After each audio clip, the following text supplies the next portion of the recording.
The following is brought to you in part by System Blue.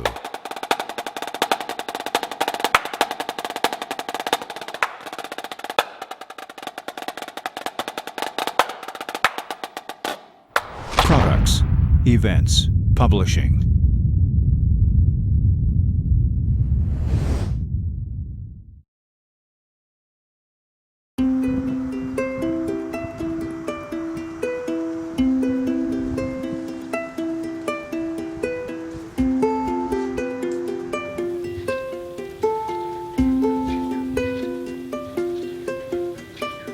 My name is Sandy Gist, and I have been involved with the Blue Devils since 1988.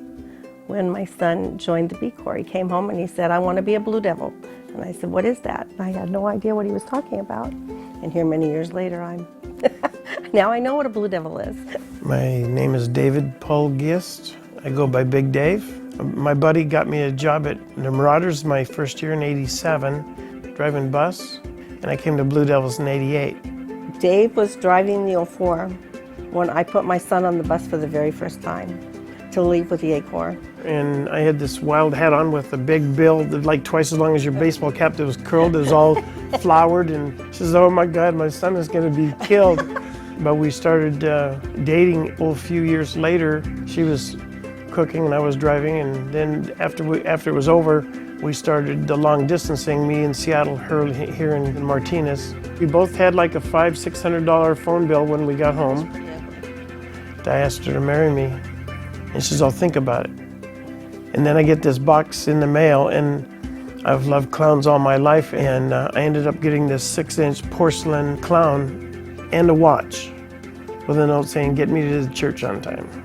Got married the day before Halloween, October 30th. We had a Halloween costume party wedding, and it was all so fun. I work at a local high school. I'm a special ed assistant, and I do that the other 9.5 months out of the year. For a job, I'm a school bus driver for the district, the same district she teaches in. I've been doing that. This is my 22nd year. And then both of us, we have a hobby of sewing.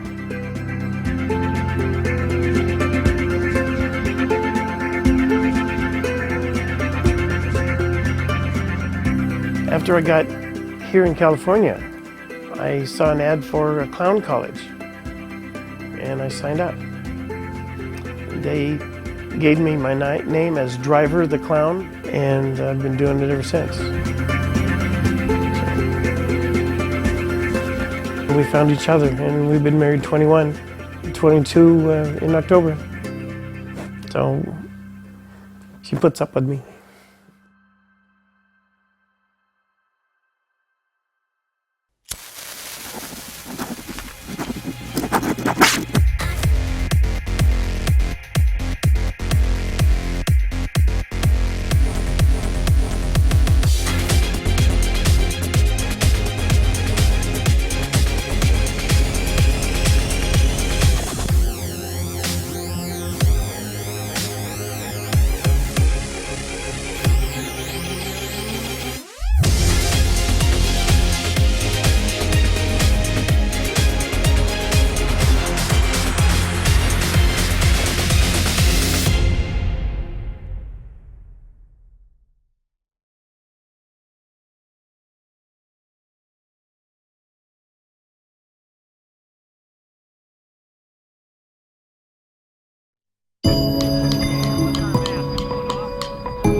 Show design for the Blue Devils is a process that is alive and breathing. Ideas are constantly being born, implemented, assessed, and if need be, changed. So you're going straight forward 6, but the second and fourth row are going to shift over slightly, a step and a half to your right. Cool, here we go, next 6 counts. 1, 2, 1, 2, 6 counts, 1, 2, 3, 4, 5, 6. It's a creative dance between designers and performers, and this dance goes into full swing as the Corps arrives in Houston, Texas for a 3-day stint. We've been hacking through it for a few days. Jay and I keep getting together, looking, changing, doing a couple things. Kept getting a spicier version, a simpler version, a spicier version, and we ended on super spicy. Putting all the pieces together, doing it set by set, learning it. It's pretty tough, like especially for some people. We're adding tarps, and we're getting the books into an actual form. I mean, the drill's crazy. The drill's really hard for everybody. Like, we have a lot of velocity in the horn section on the side one, and the guard is doing their completely different, the whole other thing on side two, so we haven't seen that yet.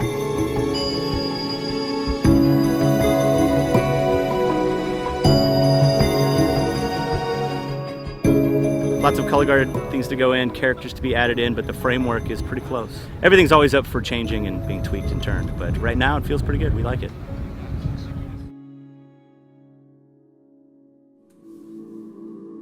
An ending to any drum corps show is vital. It should punctuate the performance musically, visually, and conceptually. Equally important is the beginning of a drum corps show, as it sets the stage for what is to come. In the beginning of Ink, we see characters coming out of books, horn members coming to life off the field as if they are words jumping from the page, all of which is set to a percussive backing. The beginning of the show is definitely like almost like entering a dream. You know, it's like very atmospheric. There's just like a lot of random horn noises in the background, and you have like these buzz rolls coming from the snare, and it's a little bit hard to read the time, you know. The pit starts out by playing like the metallics, play some quarter notes, and it kind of sounds like eerie. We have a lot of like washy, colorful equipment that's happening in the beginning. I'm playing an allophone. There's gratalis and a lot of different chimes. And then we come in, the marimbas play this run at 180 and it's just boom, go. There's really not a whole lot of warning as far as tempo. It's just you have to take what you can from the back of the field and go with it.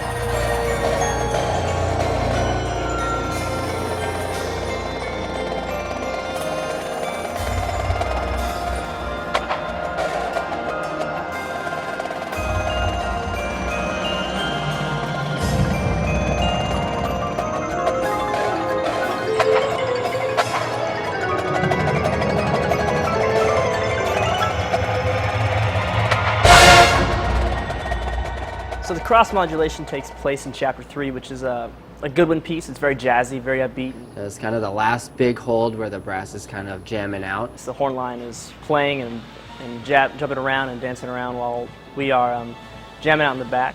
As we move in the last move for movement 3, it's a cross modulation. The snare drums are constantly chelling in a rhythmic fashion, while the quad drums go from a very fast rhythmic figure to a slower rhythmic figure, so they could say they decel. And how this happens, they meet in the middle. It starts with some very big quarter note, eighth note stuff. Goes to some quarter note triplets, all the way through some eighth notes, into triplets, 16 notes, through some fivelets and some ninelets, all the way into a big sextuplet figure at the end, and ends with a nice fatty shot.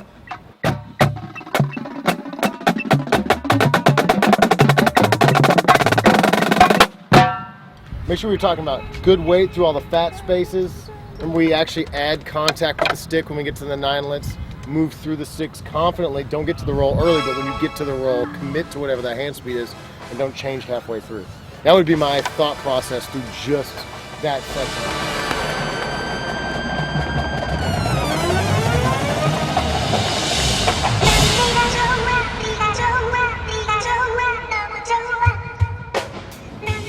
So chapter 4 is a movement where we introduce a new character, Red Riding Hood, and we introduce her by the entire corps is just together after chapter 3, where we just do a dance, and it's to a Korean pop song, right? And there's a video to that, and we do that dance.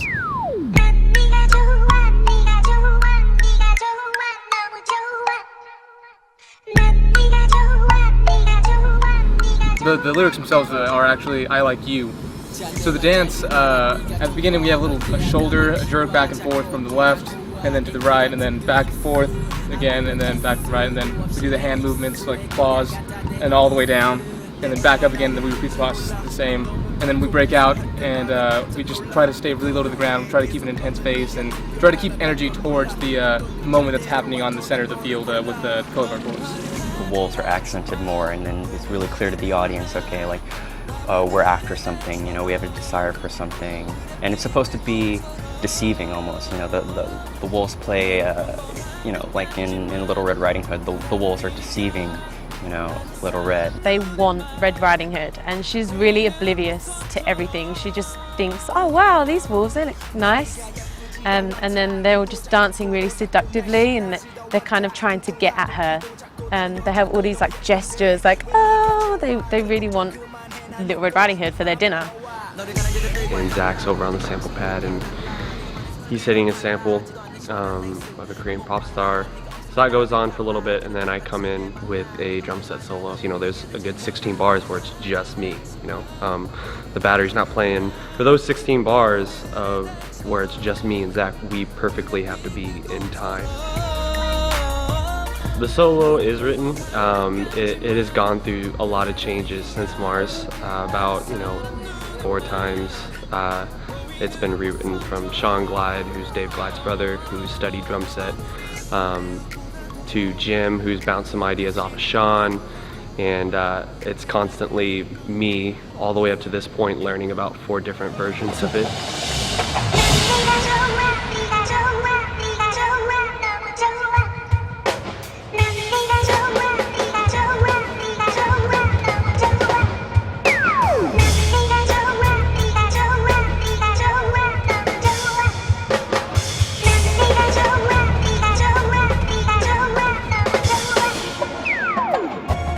The way I kind of see it is there's all the Bad Wolf and Red Riding Hood in it, right?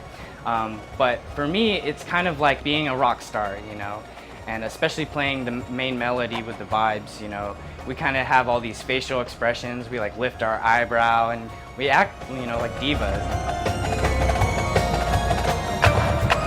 And then the horns come in with like a big impact, and then it's a percussion feature with the accelerando run. So we have like a triplet-based run that ascends up the notes and slowly builds. And then we get to the ink halt, and that's where we have this big pit run where everybody plays the 16th notes together. It's definitely like a moment that like really like hypes me up.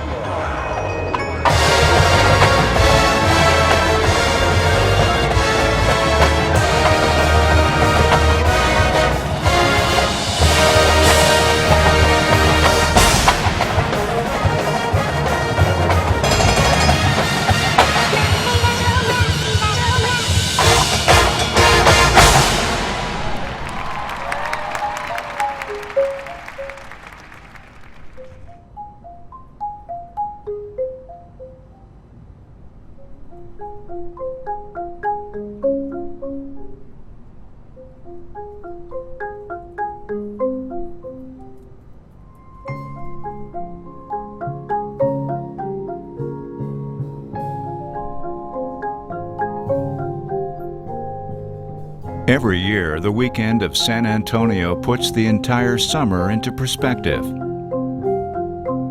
Faint memories of the beginning remain, and small visions of the end start to appear.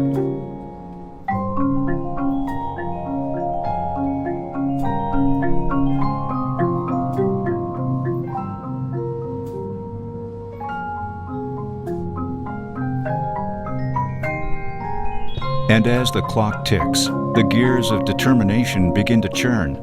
A determination that is not based on winning, but based in doing this year's show justice. Communicating an idea that changes the perspective of thousands on what drum corps as an art form could ever be.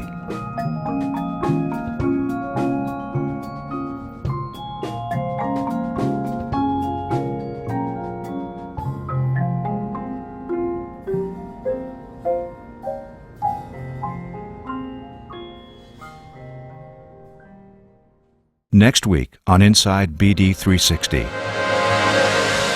At the beginning of the ballad, you know, we take off our coats, transitioning into Jack and the Giant Beanstalk.